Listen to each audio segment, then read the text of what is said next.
Bonjour à tous, merci beaucoup d'être présents aujourd'hui. Alors, tout d'abord, qui suis-je? Pour ma part, je suis Sarah Labbé, consultante en RSE et ESG.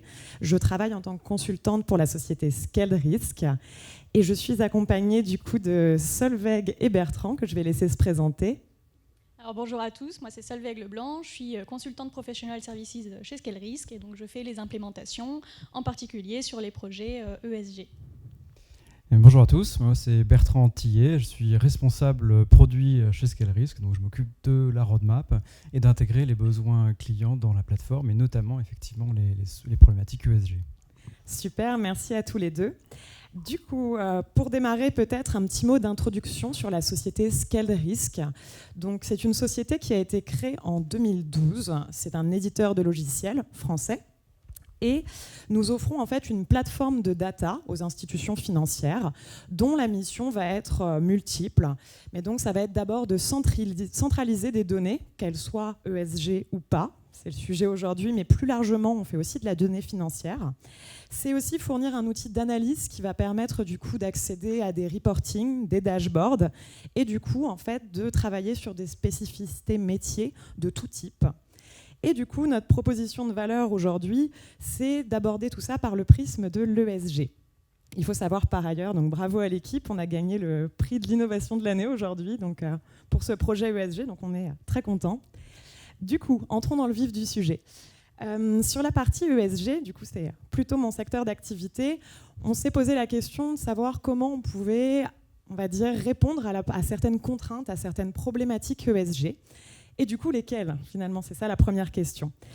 3 problématiques sont ressorties en priorité. D'abord, la quantité de la donnée. Aujourd'hui, on est sur un marché de la donnée extra-financière sur lequel on se retrouve avec une dizaine de providers différents qui vont avoir chacun entre 80 jusqu'à 1600 champs, le tout pour plus de 10 000 émetteurs. Donc énormément de données en termes de quantité.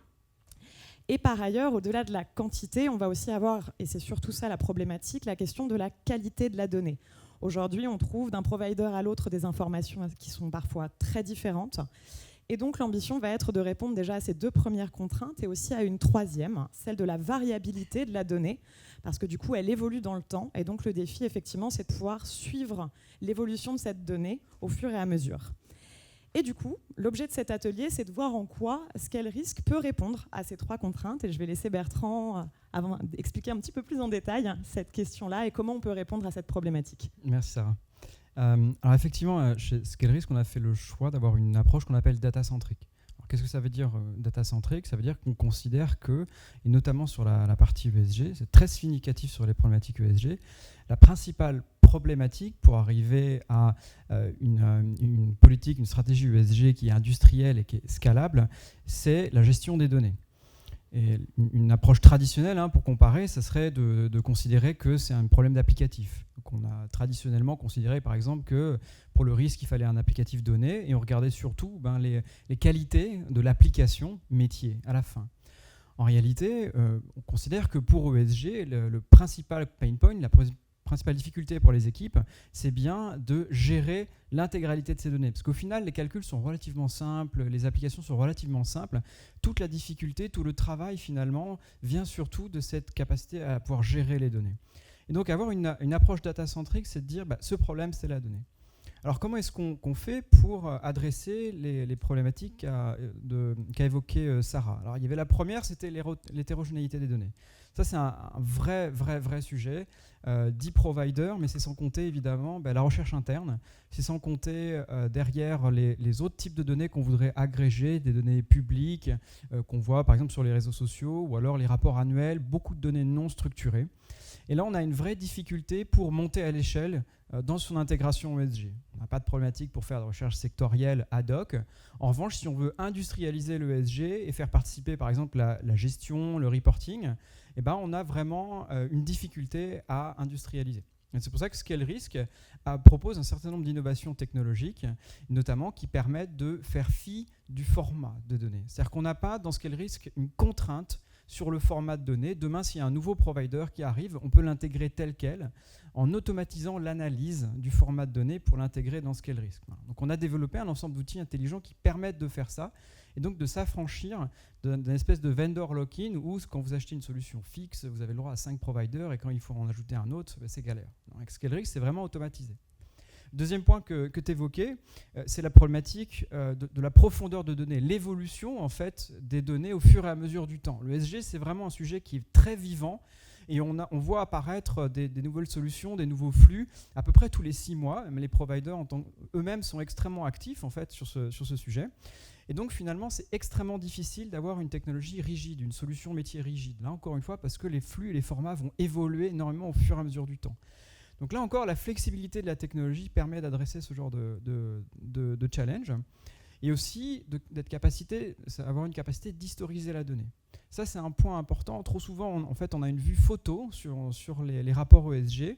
Or, pour faire une vraie analyse dégagée des tendances, on a besoin d'avoir un historique profond et d'être capable de voir à date les ratings ESG, à date de portefeuille par exemple, ou à date de rapport. Et ça, ScaleRisk propose des solutions qui permettent de le faire, notamment la Time Machine qu'on montrera tout à l'heure en démo.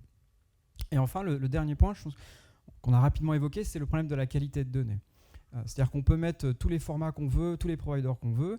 Si à la fin, on a un taux de complétude qui est très faible, on a des indicateurs qui manquent, finalement, ça ne sert pas à grand-chose. Donc, ScaleRisk propose un ensemble d'indicateurs de complétude, d'indicateurs de qualité de données qui sont fournis avec la solution, qu'on va vous montrer tout à l'heure, et qui permettent d'avoir une excellente idée de la qualité de la donnée ESG que j'ai en fonction des providers ou de ma recherche interne. Donc ça, effectivement, c'était les 3 principaux challenges. Et puis, je pense qu'on va le voir aussi dans la présentation. La clé de la réussite, c'est non seulement la gestion de la data, mais aussi la capacité à faire collaborer des équipes qui viennent de métiers très différents. Aujourd'hui, on constate chez nos clients, chez nos prospects, que le ESG, ça reste relativement restreint à une équipe d'analystes spécialisés. Et que finalement, pour réussir à une vraie intégration, il faut faire participer la gestion, les commerciaux, le reporting. Et ça nécessite aussi un petit peu d'aide de la technologie qui doit permettre de diffuser facilement cette recherche et de faire participer notamment la gestion à l'élaboration et à l'accès à cette recherche. Et c'est ce qu'on propose avec une plateforme ergonomique facile d'accès. Merci beaucoup Bertrand. Alors effectivement, donc pour résumer, cette proposition de valeur, elle va donc s'adresser à plein de branches métiers différentes. Elle va bien sûr parler aux analystes financiers et extra-financiers qui manient de la donnée extra-financière tous les jours, mais elle va aussi s'adresser donc aux gérants, aux gestionnaires de risques et même en bout de chaîne aux acteurs du marketing et de la communication qui doivent ensuite diffuser, synthétiser ces données pour les transmettre à l'extérieur de la société de gestion ou de l'institution financière. Du coup, finalement, pour résumer de façon très courte, c'est quoi les bénéfices concrets de la solution ScaleRisk ? La première, c'est la réduction du temps de traitement de la donnée grâce à l'automatisation. Évidemment, l'intérêt, c'est de vous faire gagner du temps et que vous puissiez vous concentrer sur des tâches à valeur ajoutée plutôt que de passer du temps à réconcilier de la donnée, à passer d'un tableur Excel à un autre, etc., etc. Le second sujet, ça va être de synthétiser cette donnée, vous fournir des dashboards, des reportings, des tableaux de bord qui vont vous permettre du coup d'un seul coup d'œil de pouvoir repérer des tendances, des mouvements de marché, etc. Et enfin, le troisième point, ça va être un appui à l'analyse un petit peu plus technique via la possibilité d'intégrer vous-même des calculs, comme on le proposait juste avant. On vous propose les nôtres, mais vous pouvez intégrer les vôtres, évidemment. Et au-delà de ça, de la simulation, de la modélisation, bref, faire quelque chose en même temps de simple d'utilisation et de très ouvert pour que ce soit accessible à tous. Du coup, peut-être afin d'illustrer un petit peu plus en détail ce propos, je vous propose que Bertrand nous parle un peu d'un cas client pour donner un petit peu plus de détails et de profondeur à nos propos. Ce sera plus facile. Bertrand, je te laisse. Oui, alors effectivement, on a voulu faire un résumé d'une implémentation qu'on a fait récemment chez une grosse société de gestion, alors française avec un impact un peu global. Je suis désolé, le slide est un petit peu verbeux, alors je vais y aller un peu pas à pas. Les principaux challenges qu'on a eu, c'est d'abord de la réconciliation. En fait, la société de gestion est partie sur un flux classique MSCI et a voulu très vite réconcilier avec ce flux MSCI les ratings ODD, intégrer aussi des données d'engagement d'ISS et ensuite enrichir enrichir ces ratings avec les données de portefeuille. Donc on avait vraiment un gros sujet data et une difficulté finalement à industrialiser ces intégrations et ces réconciliations. Le deuxième point qui était vraiment clé pour eux, c'est un peu ce qu'on a évoqué tout à l'heure, c'est l'aspect collaboration, pour le dire simplement. C'était qu'ils avaient un certain nombre de projets, notamment des nouveaux produits qui nécessitaient, nouvelles stratégies qui nécessitaient un travail commun entre l'équipe d'analystes ESG et la gestion. Et donc, forcément, pour faire un certain nombre de simulations, ils avaient besoin d'intégrer des données financières, des données extra-financières et faire collaborer les deux équipes. Et ils se sont rendus compte que sans espace centralisé de la donnée, avec un historique qui était réconcilié, avec la donnée de qualité sur les deux métiers, c'était très difficile.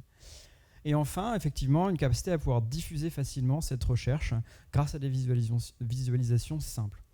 Donc, qu'est-ce qu'on a fait? Alors, c'est Solveig qui a fait cette implémentation très rapidement chez ce client. Déjà, on a mis à disposition notre plateforme en mode cloud privé. Donc, c'est une offre SaaS, c'est un abonnement que vous payez mensuellement et qui est déployé tout de suite à partir du moment où on commence à travailler. Donc, c'est un cloud qui est sécurisé. On a beaucoup de certificats sur la partie protection des données. On sera ravis de vous en parler ensuite. Le deuxième point, c'est l'accompagnement. ScaleRisk, on a une plateforme data qui est assez générique, mais on est spécialisé sur l'industrie financière et notamment sur l'asset management. Notre plus gros client, c'est BNP Paribas Asset Management. Ils utilisent la plateforme avec beaucoup de use cases différents et on a vraiment une expertise sur ce sujet. Et donc, c'est la combinaison entre une expertise technique data et une expertise métier qui illustre très bien Solveig et qu'il va montrer ensuite, qui a permis d'avoir aussi un projet très rapide, très rapide. Enfin, le troisième point, c'est on a intégré, évidemment, on a fait le travail à proprement dit, c'est-à-dire intégrer les données, les réconcilier, créer les dashboards et faire collaborer les deux équipes, gestion et analyste ESG en même temps. Donc au final, voilà, on a une recherche ESG qui est beaucoup plus visible, qui est enrichie et visible, parce qu'on a des dashboards qui sont ergonomiques, qui peuvent être utilisés et partagés entre la recherche et la gestion, qui sont customisables facilement par les gens de la gestion. Donc en fait, ils s'approprient l'outil, tout simplement. On a évidemment un projet qui a été peu coûteux par rapport à la moyenne des projets de l'asset manager parce que non seulement on a des équipes qui sont déjà expertes du sujet, mais en plus on a cette solution en cloud, en SaaS. Donc forcément, ça accélère pas mal les choses. Et enfin, du coup, effectivement, une solution opérationnelle très rapidement au bout de 4 semaines de projet en mode itératif. On a livré une première version MVP au bout d'une semaine qu'on a amélioré 3 à 4 semaines. Et au bout de 4 semaines, on a une restitution avec un client qui était très content. Donc c'était vraiment un projet réussi, une de nos premières approches ESG qui a vraiment été un succès. Merci beaucoup Bertrand. Alors effectivement, solution aboutie, mais à quoi ça ressemble en bout du bout? Je vais laisser dans quelques instants Solveig nous faire une démo de l'outil. Ce qu'il faut retenir sur ce que l'on va voir, c'est que du coup, au bout de ce use case client, il y a des dashboards, donc des tableaux de bord, qui vont répondre à plusieurs besoins. Les détails importants, c'est qu'aujourd'hui, ces dashboards, ils sont déjà préconfigurés dans l'outil ScaleRisk, mais qu'après, donc ils sont alimentés par les données réconciliées du client. Il va avoir plusieurs types de données, ils s'intègrent à l'intérieur et ça fonctionne. Mais par contre, ils restent personnalisables, vous avez la main pour en créer d'autres. Donc en fait, finalement, c'est un exemple parmi toutes les possibilités qui s'offrent à vous. Et du coup, à toi de jouer, Solveig, pour le début de la démo. Oui, tout à fait. Donc c'est une base de travail, c'est une préconfiguration. Et donc vous allez le voir, l'outil permet la customisation, la personnalisation. Donc à la connexion sur notre data plateforme, on arrive sur un écran d'accueil qui est l'écran de gestion des données. Donc il nous est possible de créer un nouvel import, mais aussi de consulter le résultat des imports déjà effectués. Donc pour les besoins de la démonstration, ici on veut réconcilier nos données de position, un inventaire de position type Aladdin, mais aussi nos scores ESG récupérés d'un provider comme Vigeo, et puis des données de controverse. Donc le travail de la plateforme, c'est de réconcilier donc, toutes ces données-là, multi-format, multi-provider, pour en avoir une vue globale, une vue commune. Et c'est ce qui va nous permettre en fait, de construire ensuite les dashboards et de récupérer tous les indicateurs qui nous importent. Donc le premier dashboard qu'on a préconfiguré, c'est le Portfolio Overview. Donc c'est un dashboard qui va être utile pour comparer la perf ESG d'un portefeuille par rapport à un autre, mais aussi pour un gérant de comparer son portefeuille à son benchmark, pour un analyste d'étudier l'impact d'une stratégie qu'ils auraient prise plusieurs mois avant sur la performance ESG du portefeuille au jour J. Donc ici, nous avons le choix de notre portefeuille, de notre ou de nos portefeuilles, et on va passer en revue, en un coup d'œil, les market data, les données ESG, mais aussi des données de controverse, le risk management, le global footprint, et puis les produits et les services durables offerts. Donc on va regarder un peu plus en détail. Donc on va pouvoir faire une exposition sectorielle donc, de notre portefeuille, la comparer à notre benchmark. Regarder par exemple que le secteur food est représenté par Danone dans notre portefeuille et par Unilever dans notre benchmark. On a plusieurs graphes qui nous permettent de voir toutes les valeurs ou encore une introduction de notre portefeuille. Et il nous est possible donc d'intégrer des indicateurs récupérés tels quels de nos providers, de nos données providers, mais aussi d'en créer d'autres. Ici, on a préconfiguré le Transparency Score, qui est un score de couverture des données de notre portefeuille, qui nous informe de la quantité de données remplies, renseignées par les émetteurs contenus en portefeuille. Donc ici, il est de 30%. On va pouvoir regarder dans le détail là où nos informations sont manquantes. Ensuite, donc, nous avons le score général ESG, les meilleurs acteurs, les moins bons acteurs, les scores dans la granularité. On a aussi donc, un aperçu des controverses, le nombre de sociétés ayant des warnings, mais aussi donc, le global footprint en tonnes CO2 et les différents scores de gestion des risques. On a aussi un aperçu donc, des produits et des services durables proposés par les acteurs détenus en portefeuille. Ici, on peut voir que la plupart des acteurs proposent des offres durables, mais se contentent généralement d'une offre qui couvre moins de 10% de leur portefeuille total de produits. Par contre, le secteur de la food est dans le top 5 des sociétés qui proposent le plus de durable, et en particulier grâce à Danone que l'on détient en portefeuille. Tout à fait, merci Solveig. Alors j'attire votre attention sur une fonctionnalité qui est assez pertinente, c'est celle de la time machine. Donc on le voit juste en haut au niveau de la souris. En un clic, vous pouvez choisir une date dans le passé et en fait vous allez pouvoir observer à ce moment-là, à quoi ressemblait votre portefeuille. En fait, ça va vous permettre tout simplement d'analyser, de réfléchir à des stratégies et donc de regarder si, par exemple, voilà, il y a quelques mois, vous aviez décidé de retirer du fossile, de mettre en place une exclusion, etc., etc. Vous pourrez retrouver directement à cet endroit-là toutes les informations et c'est en ça, je pense que la plateforme est assez intéressante pour les questions d'analyse. En continuant sur ce sujet-là, on a eu Solveig, tu nous disais effectivement, tu avais fait un focus sur la food. Et si justement, en tant qu'analyste ou gérant, vous avez envie de vous intéresser à cette question-là de ce secteur d'activité, on a développé un second benchmark, un second dashboard plutôt, qui s'appelle du coup le dashboard d'analyse et que je vais laisser Solveig présenter. Oui, tout à fait. Donc on a un dashboard d'analyse sectorielle qui nous permet d'en savoir un peu plus sur un secteur en particulier. Donc il va être très utile pour les gérants et les analystes pour, par exemple, établir des stratégies best in class. Ici, donc, on a choisi, comme tu le disais, le secteur de la food. Donc le premier indicateur qui est très important, c'est la produce date. Donc c'est la date de dernière mise à jour des données dont on dispose pour ce secteur. Ensuite, donc, on va pouvoir entrer un peu dans le détail. On va voir le nombre de sociétés qui composent ce secteur et pour lesquelles on a des informations, mais aussi le Transparency Score pour ce secteur en particulier. On a plusieurs charts qui nous permettent donc, d'analyser ce secteur, donc, soit la représentation des pays, la représentation des zones, mais aussi donc, le score ESG général pour ce secteur. Donc là, ici, on voit que Danone est un très bon élève de ce secteur, avec plus de 70 en score ESG.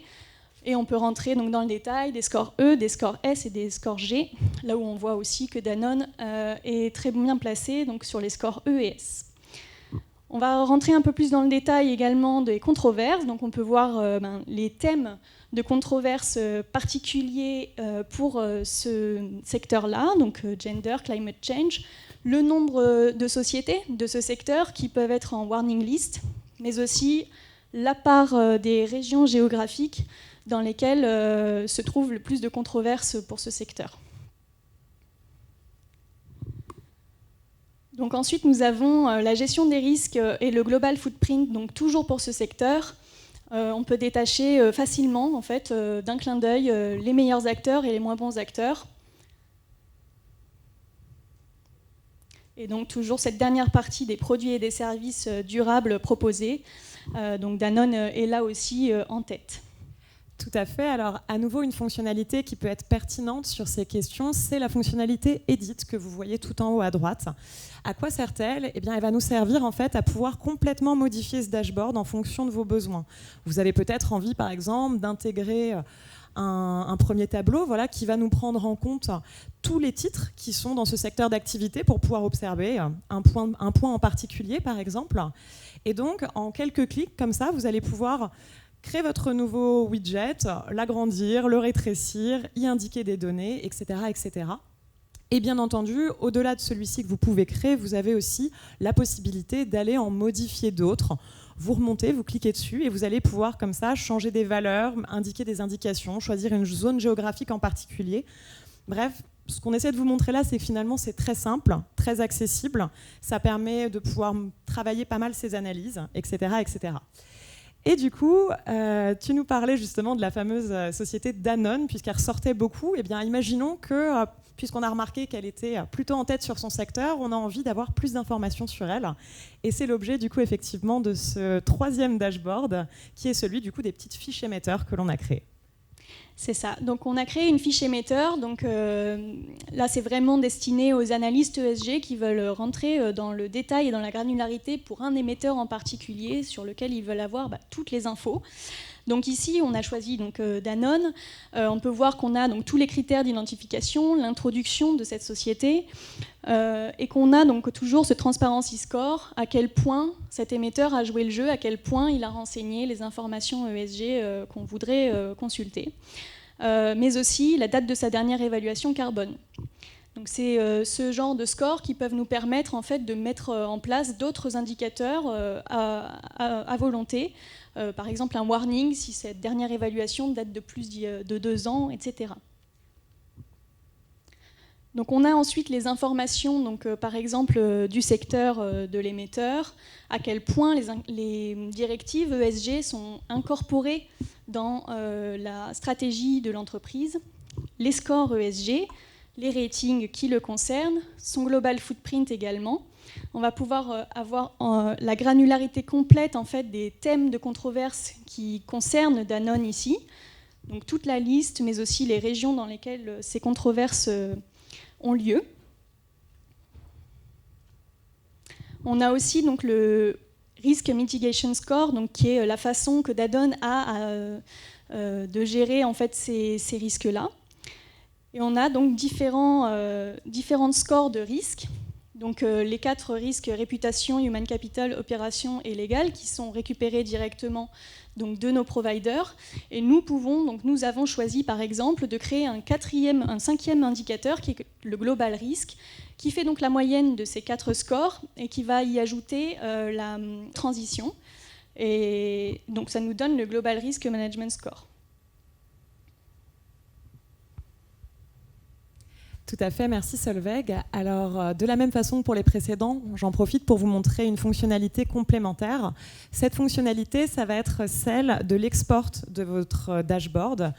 Pourquoi ? Parce que c'est pertinent, une fois qu'on s'est dit tout ça, de pouvoir le transmettre facilement via PDF au reste de votre équipe, de pouvoir créer votre propre document. Bien entendu, on voit par exemple des blocs de texte juste ici.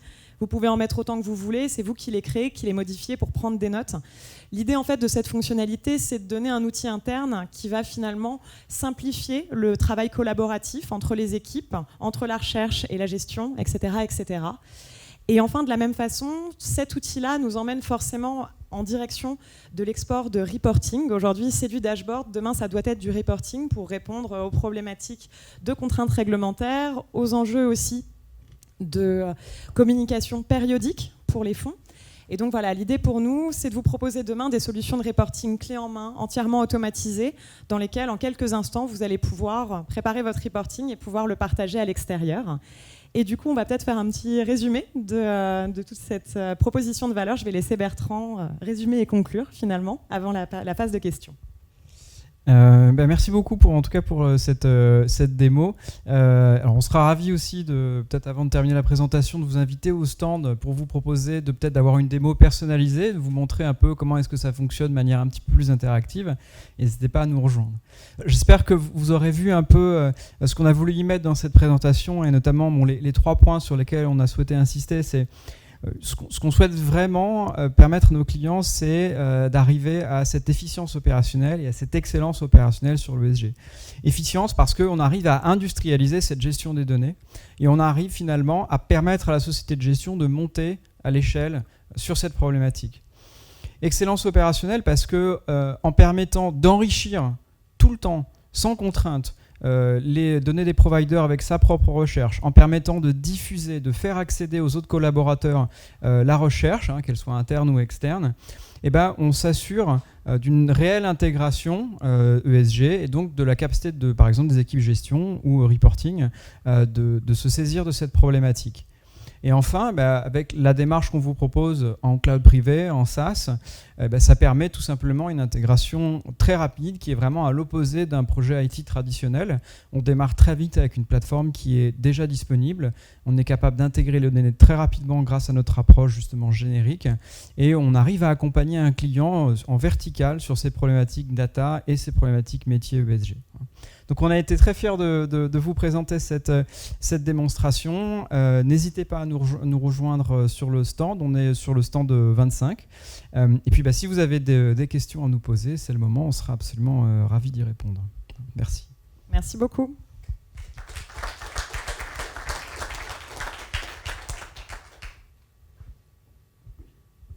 Oui. Alors la question, c'est quels sont les providers ESG à part Vigeo ? On a conclu des partenariats formels avec les principaux providers. Donc effectivement, on a travaillé avec Vigeo, Sustainalytics, on a MSCI, on avait ISS, on a aussi Trucost. Donc c'est les providers avec lesquels on a des partenariats, et notamment ça permet d'intégrer leurs équipes dans des projets. Mais il n'y a pas de contrainte technique à intégrer un autre provider qu'on n'aurait pas. C'est-à-dire que ça va plutôt être une analyse métier qu'il va falloir faire sur le flux qu'on ne connaît pas. Mais en soi, il n'y a pas de contrainte technique, on n'a pas besoin d'avoir un connecteur dédié. C'est un peu l'avantage de cette approche data-centrique générique, en fait. Voilà. Est-ce que ça répond à votre question ? J'en ai pas oublié, Solveig, non ? Non, c'est ça. Oui ?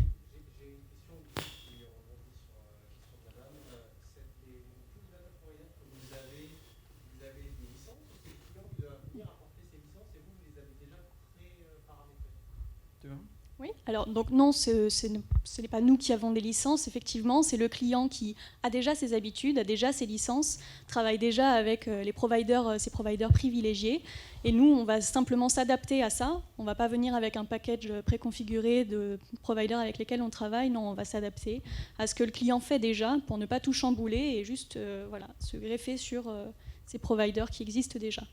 Après, on peut avoir un rôle de facilitateur, c'est-à-dire qu'on connaît plutôt bien les flux, on connaît plutôt bien les providers. Et effectivement, si vous avez un contrat avec l'un d'entre eux et qu'il vous manque certains points, on pourra vous guider vers une solution complémentaire ou alternative. Est-ce qu'il y a une autre question ? Oui, je vous en prie.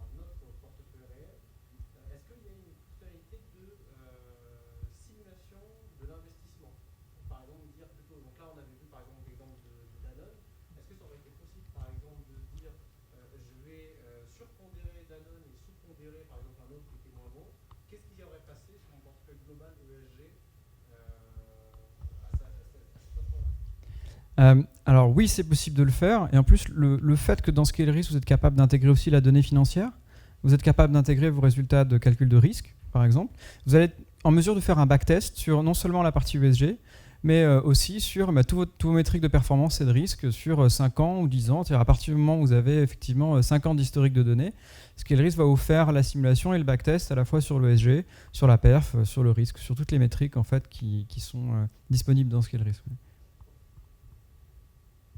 Solveig, tu voulais apporter un complément Non, j'allais répondre. Puis alors, sur là-dessus, il y a beaucoup d'usages qui peuvent être faits avec ScaleRisk. On n'en parle pas, c'est des sujets plus techniques, mais ScaleRisk vient aussi avec une API, un SDK Python. Donc on a des data scientists qui travaillent sur ScaleRisk et qui profitent en fait d'avoir une donnée qui est propre, mise en qualité, facilement accessible, plutôt que d'aller chercher des fichiers Excel ici et là. Les gars, ils ont 10 ans d'historique pour faire leur simulation. Déjà prêt, déjà disponible dans la plateforme avec un langage qu'ils comprennent. C'est très simple pour eux en fait de travailler sur cette plateforme. Est-ce qu'il y a d'autres questions? Bon, il ne nous reste plus qu'à vous remercier. 30 minutes, merci beaucoup, c'est parfait. On a été ravis en tout cas de vous présenter la solution. Merci. Merci à tous. Merci.